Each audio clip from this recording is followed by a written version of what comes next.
ایمان افروز کہانی عنوان روشنی کی طرف لوٹتی ایک روح از قلم ریحان انصاری رات کے اندھیرے میں قہقہے ڈھول کی تھاپ اور چمکتی روشنیوں کے بیچ ایک حال میں رقص جاری تھا۔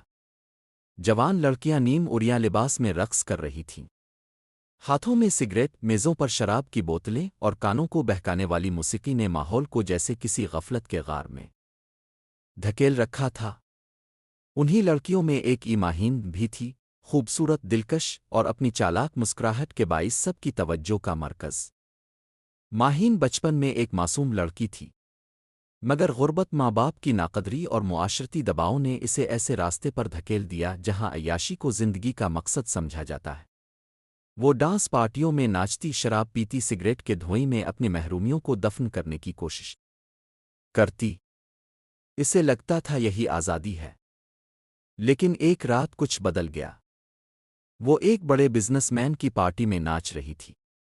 حال میں شور تھا مگر اس کے دل میں ایک عجیب سا بوجھ۔ ناچتے ہوئے اچانک اس کی آنکھیں ایک کونے میں بیٹھے ایک سفید داڑھی والے شخص پر جا ٹکیں۔ ہجوم اور بے حیائی کے ماحول کے باوجود اس کی آنکھوں میں سکون اور روشنی تھی۔ وہ مسلسل تسبیح پڑھ رہا تھا۔ ماہین کو یوں لگا جیسے اس کی نظریں اس کے دل کو چیر کر اندر تک اتر گئی ہوں۔ اس لمحے اسے اپنی ماں یاد آ گئی، جو ہر نماز میں بیٹی کی ہدایت کی دعا کرتی تھی۔ اچانک دل بھر آیا۔ رقص کے درمیان آنکھوں سے آنسو بہنے لگے۔ وہ بھاگ کر ڈریسنگ روم میں چلی گئی اور پہلی بار آئینے میں خود کو دیکھا۔ غفلت کے نشے میں ڈوبا چہرہ، سیاہ آنکھوں کے گرد، کالی لکیریں، بے سکونی سے بھرا وجود۔ اس نے سگریٹ جلائی مگر کش کھینچتے ہی دم گھٹنے لگا۔ شراب کا گلاس اٹھایا مگر حلق سے نہ اترا۔ دل چیخ رہا تھا، یہ سب کیا ہے؟ میں کون ہوں؟ میں کہاں جا رہی ہوں؟ اگلی صبح وہ بوجھل دل کے ساتھ قریبی مسجد کے صحن میں جا بیٹھی۔ فجر کے بعد نمازی نکل رہے تھے۔ وہ اپنے آنسو چھپانے لگی مگر ایک بزرگ امام نے اس کی حالت دیکھ لی۔ قریب آئے اور نرمی سے بولے، بیٹی، یہ آنکھوں کے آنسو ضائع نہ کرو، یہ توبہ کا دروازہ ہے۔ اللہ کے ہاں سب کچھ معاف ہے، بس ایک قدم لو، باقی اللہ خود سنبھال لے گا۔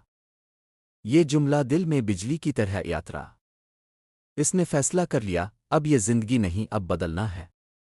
ماہین نے سب سے پہلے ڈانس پارٹیوں کو ہمیشہ کے لیے چھوڑ دیا۔ شراب اور سگریٹ کو ہاتھ نہ لگایا۔ راتیں جو کبھی موسیقی اور شور میں گزرتی تھیں اب سجدوں اور آنسوؤں میں ڈھلنے لگیں۔ قرآن کی تلاوت نے دل کو روشنی بخشی۔ وہ عورتیں جنہیں وہ کبھی اپنی محفل میں بلا کر بہکتی تھی اب انہیں درس قرآن اور حجاب کی اہمیت سمجھانے لگی۔ وقت گزرا تو لوگ حیران رہ گئے۔ جو عورت کبھی بے حیائی کی علامت سمجھی جاتی تھی وہ اب محلے کی اللؤ والی او کہلانے لگی۔